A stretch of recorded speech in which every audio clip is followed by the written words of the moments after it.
Okay, welcome everyone. Here we go with another study skills chat. This time I have my good friend and colleague, Dr. David Hindley.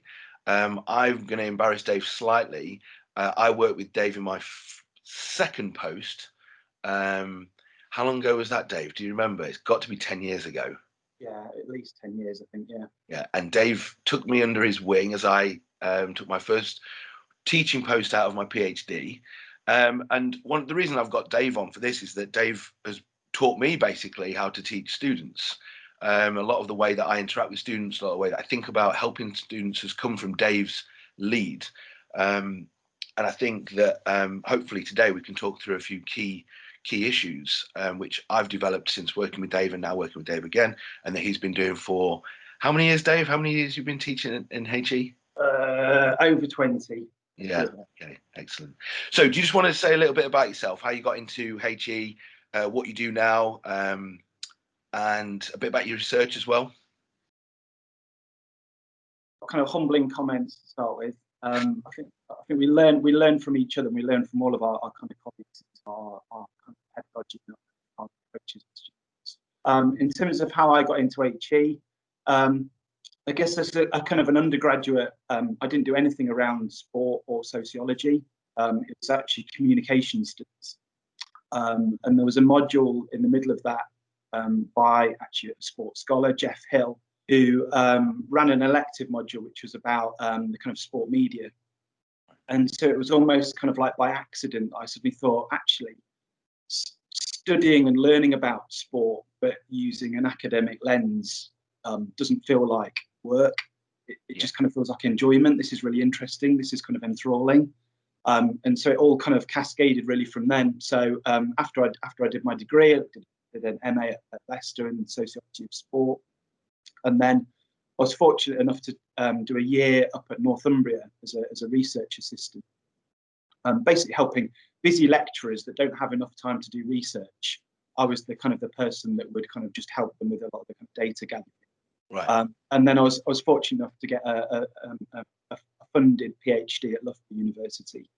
And I guess to some extent I've not kind of looked back since. So on when I kind of finished my thesis, I picked up the job at Trent, and that was back in 2002. So ever since then, it's been kind of working in kind of numerous different roles in academia, some more enjoyable than others, particularly around some more of the kind of management sort of side that I can do. It's been fun. Yeah, and I think when I started, you had an acting head role, didn't you? They had to step in at short notice. Is that correct? That's right. Yeah. Yeah, remember that. And currently a PL, so that's good. Congratulations on your relatively recent promotion. Really well deserved. So yeah, what we're going to talk about today is first year success, basically. I think we'll probably follow this eventually. I'll do something about third year success because it's somewhat different. But as we're just at the start of term, I thought we'd try and get something done for the first years to have a look at. I think it's good time as well because we'll get this out probably in a week or so, and they'll have been at university for a bit because the last thing they're thinking about in week one is first year success. They're thinking about survival, especially in the current state we're at. So hopefully this will come at a right time for some of them. So do you want to kick us off, Dave? We're just going to do 3 tips each. We'll see if we can do it as quick as we can, but I know these things we end up turning into chats. But 3 tips each, and we'll talk off each other. So you get going. Where do you think that first years should kind of start thinking about doing well over the course of their first year? Yeah, I've got my first one is a really kind of overarching one, so it may almost be kind of too big as kind of like a single tip. But I think the way I'd phrase it is about kind of learning the rules of the game. So I think there's something about when you kind of enter into university life, it feels quite kind of different from what you've done previously. And obviously our students come with a variety of different backgrounds and different. So there's something there about almost kind of debunking or kind of demystifying the whole kind of conventions of kind of academia. And I always remember a phrase that my dad told me about kind of exams, and it was always that most people kind of failed exams, not because they didn't have the knowledge, but because they didn't read the question properly.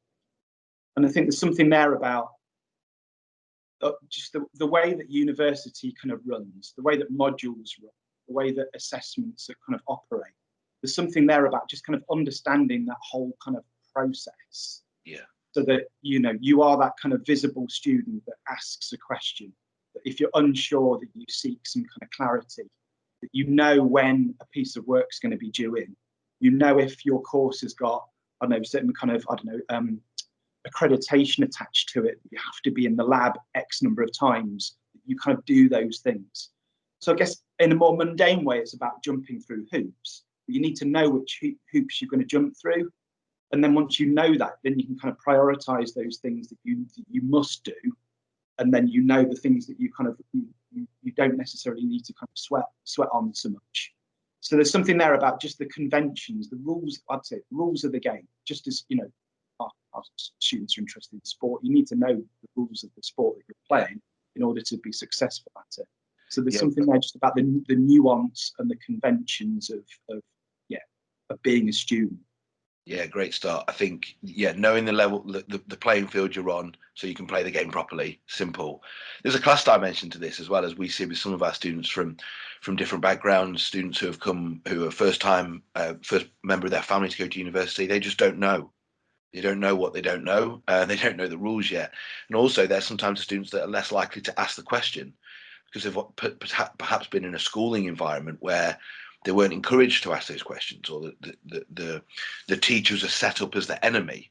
And one of the things that I say to our students is that the staff are your friends, not in a kind of social way, but in that we all want you to do well. There's no trick questions. We're here to try and support you. And I think that breaking that barrier down as well. I'm gonna change my order now, because I think that one that I've got which can follow that is really useful, which is taking ownership of your education. Sorry if this was one of yours, but owning your education, I think, is also connected to what you're talking about. Say that now, this isn't, as a student, I don't go in and think, right, the lecturers have got to give me all this information. Hopefully they do. But if they don't, now you're an adult. You have to own the fact that you missed your lecture. You have to own the fact that there's an exam coming up and you need to prepare for it. And while the lecturers will do their best, especially with big cohorts, it's very, very difficult. And there is an expectation at university that you are an adult and you are going for a higher degree. This is what, in theory, separates people out from people who don't have degrees. One of the problems that I think we sometimes have is that me and you, I think, have been guilty of this, maybe helping our students too much. Sounds like a strange thing to say to some people, but in helping our students overly, I know I've done this, I don't want to speak for you, but I have meant that they're not looking to sort things out themselves. And I've pushed back on that a little bit to make this ownership of their own education happen. What do you think? What do you think to that as an idea? I think ownership and that kind of notion about kind of, I think, autonomy is kind of critical. And I think sometimes that's a kind of a jarring part of those first kind of few weeks in university, where perhaps your previous relationship with the tutor is very much about the tutor's kind of just giving information and you're the kind of receiver. And there's a lot of, particularly around kind of coursework, where there's a kind of a to and fro. Yeah. And there's a kind of like, you're going to tell me how I can make my assessment better so that I get a better grade. And I keep going to you as the kind of sage that's going to kind of, improve my work. And that the dynamic with a university tutor is quite different from that. We aren't going to be the ones that will always kind of chase up and kind of follow. There's that kind of like, becoming a kind of an adult, and as you say, kind of taking that ownership, so that, if I do miss something, it's incumbent on me to kind of follow that up. Not expecting somebody else to be kind of knocking on my door going, well, you missed that. Let's have a chat and I'll fill you in with all the details. Yeah, which is that's adult life as well, isn't it? Like, away from university, it's, here's a problem. What am I going to do about it? And then I ask somebody if what I'm doing about it is the right thing, and they can say yes, no, or maybe. And as an undergrad student at any level, it's all about highlighting the problem, missed a lecture, not sure what this topic is, doing something about it. Oh, I've watched the lecture, I've caught up, I've read a bit more, I still don't know. And then the lecturers will come back and go, okay, well done. Here's where you need a little bit more support. Because we're getting this at the minute with our first years, right? I've missed a lecture, what do? You go and catch up. Like, you don't have to ask me for permission to catch up on the work you've missed. So I think that's a nice way to bring those two together. Okay, you want to go again? Yeah, I guess my next one, and I'm thinking now that last week I met all of my first year students and we had kind of individual kind of conversations. And I think the kind of stock phrase that I probably mentioned in every single conversation was about kind of good habits. So those kind of early days of being at university, I think, are about, it's about, I guess it's kind of a work ethic, and it's about being kind of organised, but it's getting into a kind of a routine. Yeah. So it's, I mean, I guess we all kind of work differently. And I think the phrase I hear a lot of from my students is always like, I work really well late at night, particularly around assessment time. You know, that's when the best critical thought and the writing process really works for me, about 2 a.m. But for me, I'm always kind of a morning person. So I almost kind of think like the afternoon's probably a bit of a write-off, but the morning is kind of like when I get probably the best work done. And I think for students, it's kind of knowing how effective are you in terms of kind of compartmentalizing parts of the day. So you kind of think, I've got, you know, my lecturer has sent me some reading. I'm going to do that reading now, and I'm going to kind of stick to it, because I think it's too easy to have kind of distractions and for things just to kind of glide and not really kind of feel as though you've kind of achieved too much. So it's about those kind of habits. So knowing, you know, what does your timetable look like?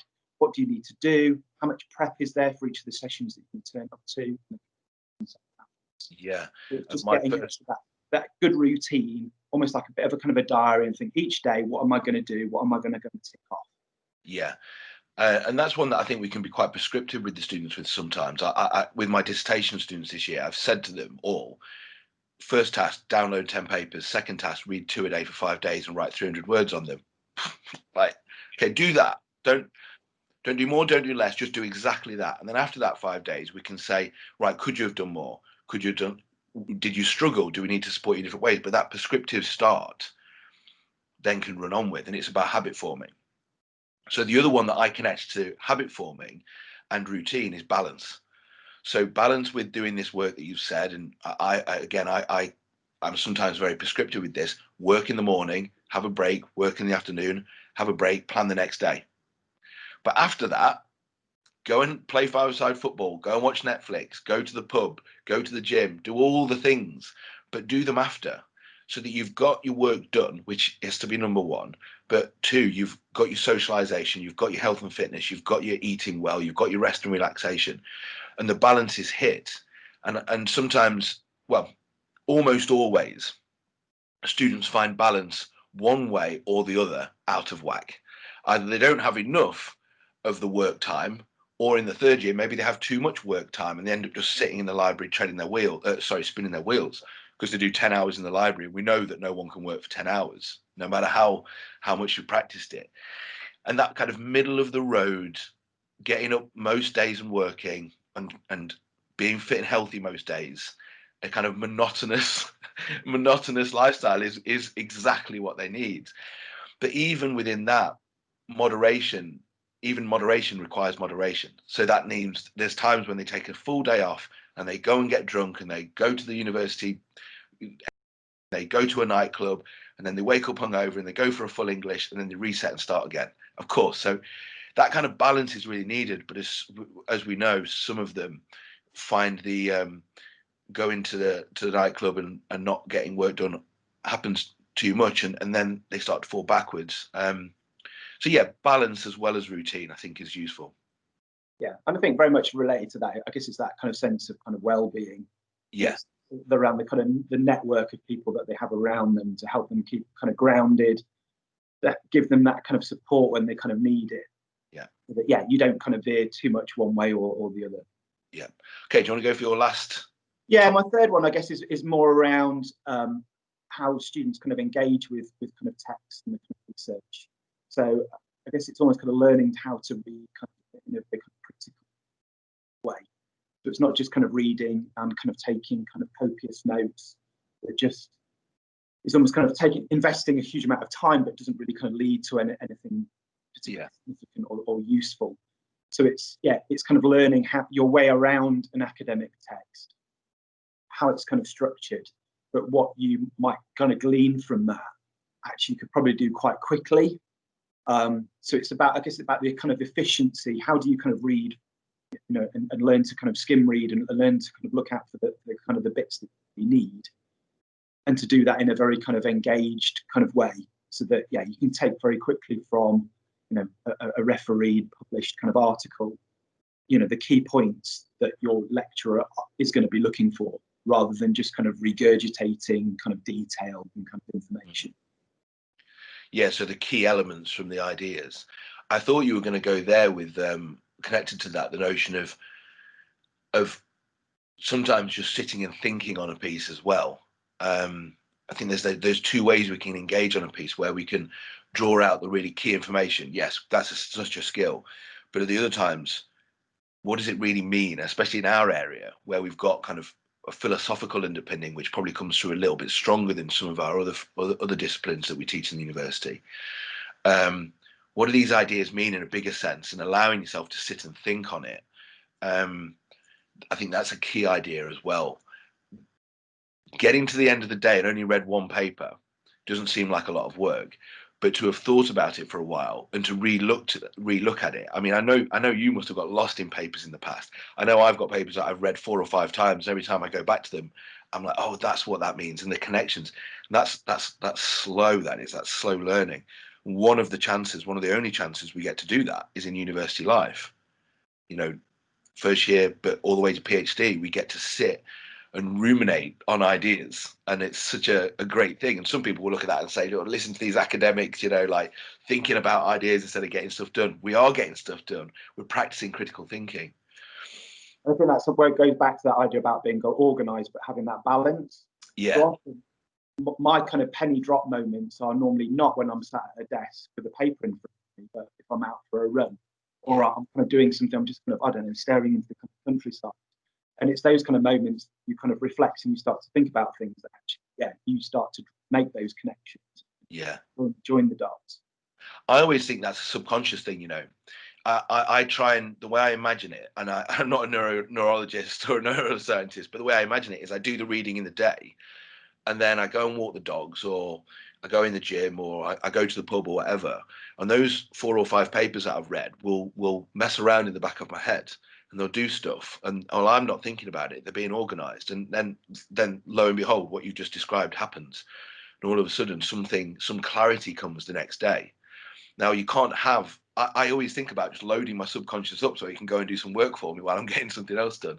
You can't have that unless you've loaded it up, unless you've done the reading and given yourself time to think. So then the last one for me then, and you kind of touched on engagement a little bit. I was going to say about engagement as well. So just a quick one, being in the lecture theatres or being online and going through the lectures and seeing everything. This notion that students get to pick and choose, which they do. We like them to attend everything, but they're adults, so we let them. But really, they should just be going to everything. Sets up my final point, which is usually the stuff that people disengage from. Is the stuff they don't like. Now, me and you have parts of our job that we don't like as much as others, and we do them. And we never think to ourselves, all right, I might not do that thing that's a real central part of my job today, because we'd get the sack, and we do it. And university students have to think like that as well. So they may think, all right, I don't like biomechanics. I'm using my example. Or another one might think, I don't like sociology, using someone else's example. That's fine. Tough. You've got to own that. And that might be an area where you drop it in your second year, you don't do a dissertation on it, and that's fine once you get ownership of it. But for the time being, especially in the first year, the course is the course. You do what you've got to do. And you have to really, going back to my notion of taking ownership again, you have to take ownership of the stuff that you're not very good at and don't like doing. And it's hard for young people because they've usually been encouraged by their parents to do things that they like. And I'm good at football, so I'll play more football. I'm good at maths, so I'm taking maths. But actually, there's always bits you don't like on a course. It might be socializing, it might be reading, it might be attending, whatever. You've got to do it. You really have to do it. And it's this notion of taking ownership again, but of the stuff that you don't like. Get it done. And I think those sorts of anecdotes we probably hear quite a lot from our students. Yeah. Where they're getting a kind of a holistic, kind of broad brush kind of introduction to a range of disciplines. There are always going to be some that you put in kind of rank order, and there's always going to be one at the bottom. And it's funny you mentioned biomechanics, because that's one I hear a lot of. So sorry, biomechanics. But yeah, often it's perhaps the hard science that some of our students sort of struggle with. And I always say to them, well, that's the thing that you've then got to invest more time in. Yeah. You've got to pass it. You've got to progress. Otherwise, all the other hard work that you're putting in isn't going to come to kind of fruition. Yeah. So it's about engagement and that kind of ownership. And just to flip that, the opposite side of owning the things that you don't like and getting them passed, as you've said, which is all you've got to think about in the first year, just because it's a passing grade, it doesn't affect your final grade. The opposite side of that is if you found the thing that you don't like, you've probably found the thing that you really do like. And one of the best things, and just to finish, kind of to take us towards a positive note to finish, is that as you develop in your career at university, you start to do more and more of the stuff that you like.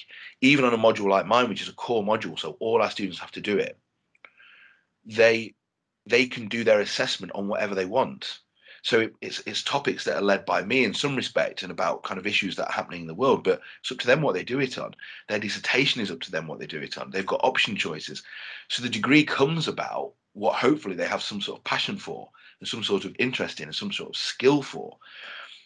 But that rests on passing the stuff that you don't like and you're not very good at in the first year. It's such an adult lesson, isn't it? Like, here's life. Some stuff's good, some stuff's bad. You've got to do the bad stuff so you can do the good stuff. It's like one of the definitions of being a human being, a human adult being, I guess. So yeah, but that means finding the thing that you are passionate about, and I don't like that term.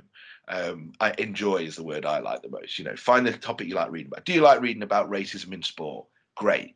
Read about it. Read loads about it. Do an assessment and dissertation on it. Brilliant. And I think we encourage that a lot. Okay. Anything just to tie us up? Any final thoughts? No, I kind of thought in many ways all of those kind of areas that we've mentioned kind of all kind of come together.